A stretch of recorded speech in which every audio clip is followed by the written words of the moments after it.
He took the jacket off his own back and gave it to a woman he had never met. 3 weeks later, she walked into his courtroom and held his entire future in her hands. And the thing that gets me, the thing that I cannot stop thinking about, is that when he gave her that jacket, he was already having the worst month of his life. He was broke. He was scared. He was one court decision away from losing the two people he loved most in this world. And he still stopped. He still gave. He still chose somebody else over himself in a moment when most people would have had every right to walk straight past and never look back. This is the story of Thomas Reed, a single dad from Portland, Oregon, a man who had nothing left to give and gave it anyway.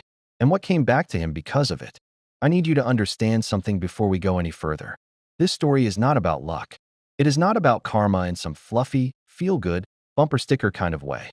This is about character, about what kind of person you are when life is hitting you hard and you have nothing to gain and nobody is watching.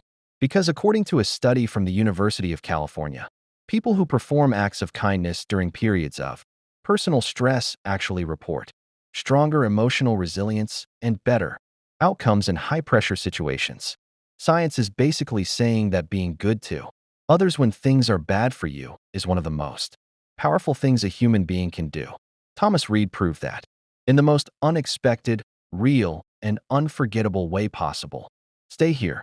This one is worth every second. Thomas was 38 years old and lived in a rented house in Southeast Portland with his two kids, Nora, who was 10, and Eli, who was 7. He worked as a project coordinator for a mid-level construction company. Not a boss, not an entry-level guy either.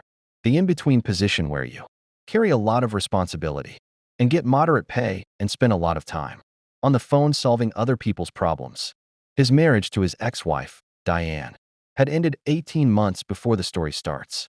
The split was painful but not explosive. They had simply grown into two people who wanted completely different lives and had waited too long to admit it.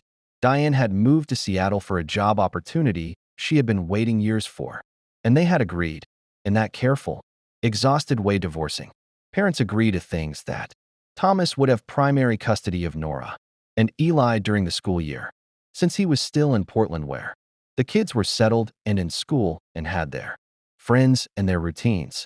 For a while, that arrangement breathed.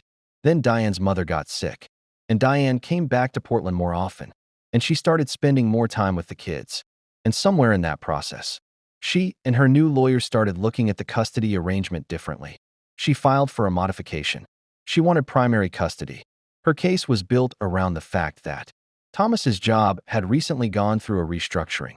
His hours had become less predictable, and twice in the past school year, he had needed to call on his neighbor to pick up the kids because he was stuck in a work situation. Twice, Thomas hired a family lawyer named Brian Walsh who was good but not cheap, and the legal bills were adding up in a way that made Thomas's stomach hurt every time he opened his bank app. He was managing, barely, but he was managing. The full hearing was set for a Friday in March. This story begins on a Tuesday night, 3 weeks before that Friday. Portland in March is its own particular kind of miserable. Cold rain that comes sideways, wind that finds every gap in your coat, streets that gleam dark and wet under yellow streetlights. Thomas had stayed late at work for the third time that week. A project had hit a complication. A delivery of materials had been damaged and he had to spend the evening reworking the schedule and making calls to contractors who were not happy about last-minute changes. He left the office at 9:40 p.m. He was wearing his work jacket, a heavy dark green canvas jacket that he had owned for 6 years, the kind with the thick fleece lining that his kids called his camping jacket even though he had never once been camping in it. He had his bag over one shoulder and his phone in his hand and his head down against the rain. As he walked toward the parking garage, he was cutting through a small, covered walkway beside a coffee shop that had closed for the night when he almost walked into her. A woman, sitting on the concrete edge of a planter box just outside the coffee shop, hunched against the wall under the narrow overhang that barely kept her dry.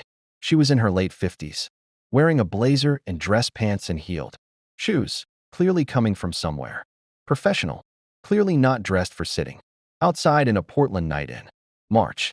Her blazer was dark, with rain across the shoulders. She was on her phone, but she looked up when Thomas nearly stepped on her. He stopped, said sorry, started to keep walking. Then he stopped again. She wasn't waiting for a ride. She wasn't on a call. She was scrolling with slightly shaking fingers, squinting at her screen. And she had that specific look of someone who is cold and has been cold for a while and is trying to pretend they are not cold. Thomas said, "You okay? You waiting for someone?" She looked up again. Her name was Judge Patricia Owens. But Thomas didn't know that. She was just a cold woman in a wet blazer. She said she was waiting for an Uber, but the app kept glitching and not confirming her driver. She'd been waiting 35 minutes. She said it with a small laugh. The kind of laugh people use to signal that they are fine when they are not entirely fine. Thomas looked at her blazer, looked at the rain, looked at his jacket. He took it off. He held it out to her and said, "Take this. It's warm and it's waterproof."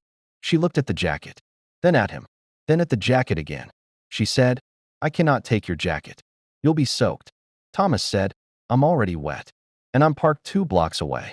You've been here 35 minutes.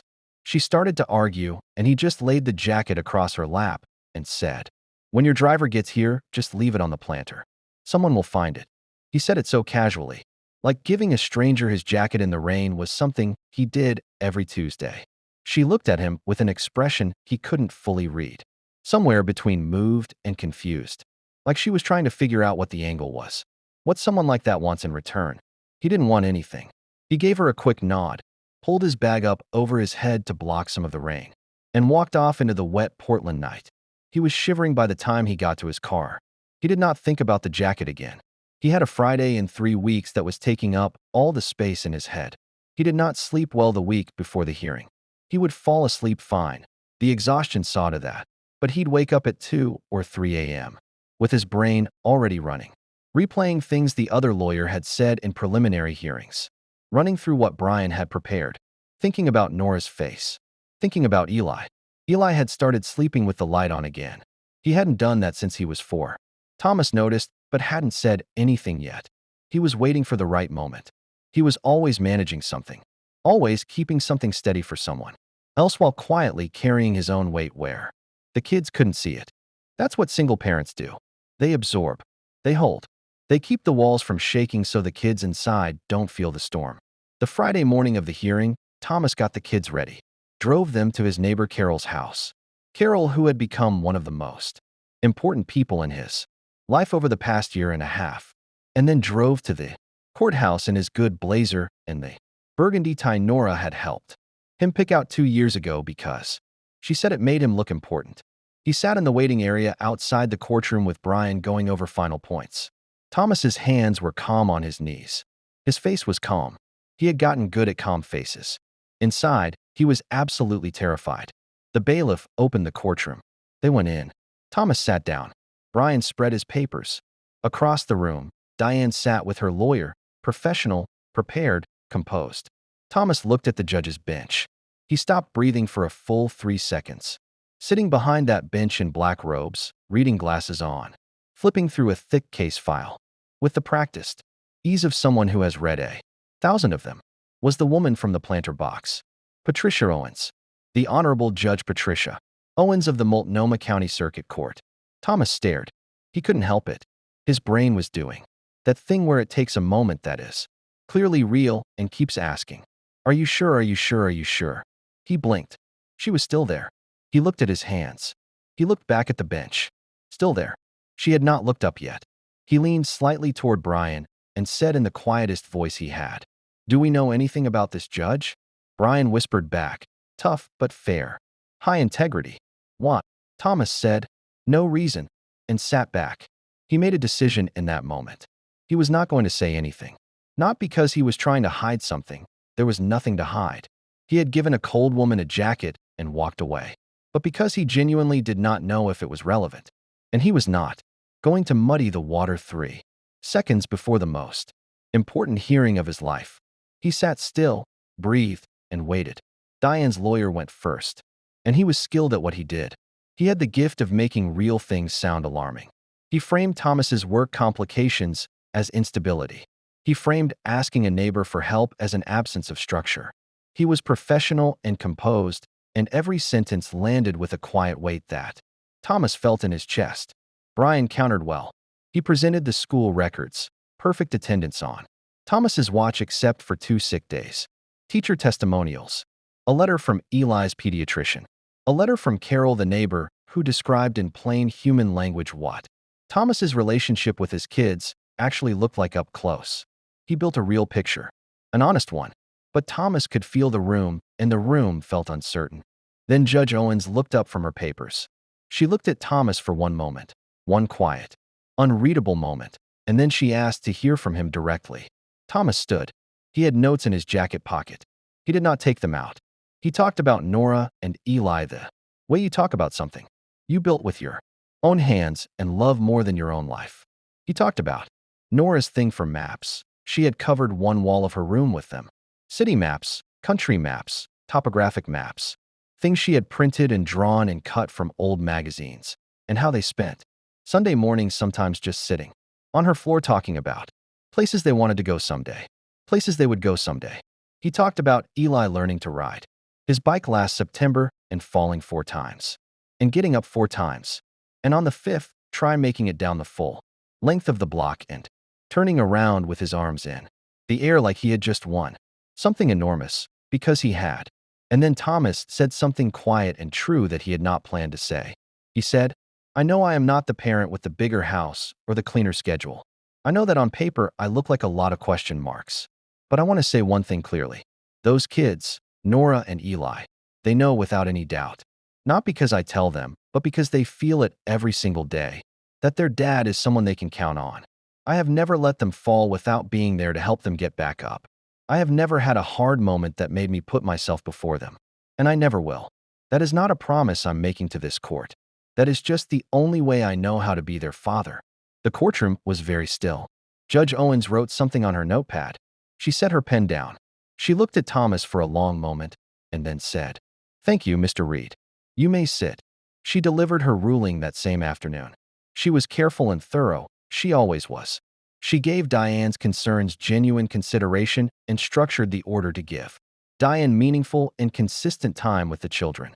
But on the question of primary custody, she ruled in Thomas's favor. And before she wrapped, she said something that landed in that courtroom like a stone dropped into still water. She said that in family cases, the documents tell part of the story, but character tells the rest. She said that character is something she looks for everywhere. Not just in what is presented before her, but in every signal a person sends about who they are when no one is testing them. She said that the truest measure of a parent is not found in their best moments, but in their most ordinary ones. In what they do when they are tired and stretched. And it would be completely reasonable to do nothing. She did not say jacket. She did not say Tuesday night. She did not say rain. She closed her folder, looked at the room evenly, and said court was adjourned. Thomas sat in his car in the courthouse parking garage for a long time before he started the engine. He thought about a Tuesday night, a planter box, a woman with shaking fingers trying to get an Uber in a broken blazer. He thought about taking his jacket off, about how cold the walk to his car had been, about how he had shivered the whole drive home and then stood in his kitchen making tea and thinking about Nora and Eli and the hearing, and not once, not for one single second, thought about the jacket again. He thought about what it means to be seen, not performed for, not evaluated, seen. The way you can only really see someone when they do not know you are looking. He thought about his kids, Nora and her maps, Eli and his bike, the light Eli now slept with on, and he thought, I get to be there for all of it. I get to be the one they come home to. Then he thought about something so simple it almost made him laugh. He had given away a jacket. A 6-year-old canvas jacket with a fleece lining that his kids called his camping jacket. He got his children back. There is no transaction in the world that compares to that. There is no calculation that makes it make sense. There is just a man who was empty and gave anyway. A man who was scared and still looked outward instead of inward. A man who, in 35 years of living, had built the kind of character that does not require an audience to function. Thomas Reed did not win his case because of anything he said in that courtroom. He won it on a Tuesday night in the rain, when he thought absolutely nothing was at stake. That is the kind of person he was every single day of his life. And one evening in March, the exact right person was sitting cold on a planter box and paid attention. You cannot plan for that. You cannot manufacture it. You cannot fake it. You can only be it. Every day, quietly, without waiting for it to matter. Because sometimes, in the most unexpected, grace-filled, deeply human way, it matters more than you will ever be able to put into words. Thomas drove home. He walked through Carol's door. Nora looked up from her homework and said, "Dad, how'd it go?" He crossed the room, pulled her into a hug, then reached out an arm for Eli, who came running. And he held both of them for a long moment in Carol's warm kitchen with the rain still going outside. He said, "We're good, guys. We're really good." And they were.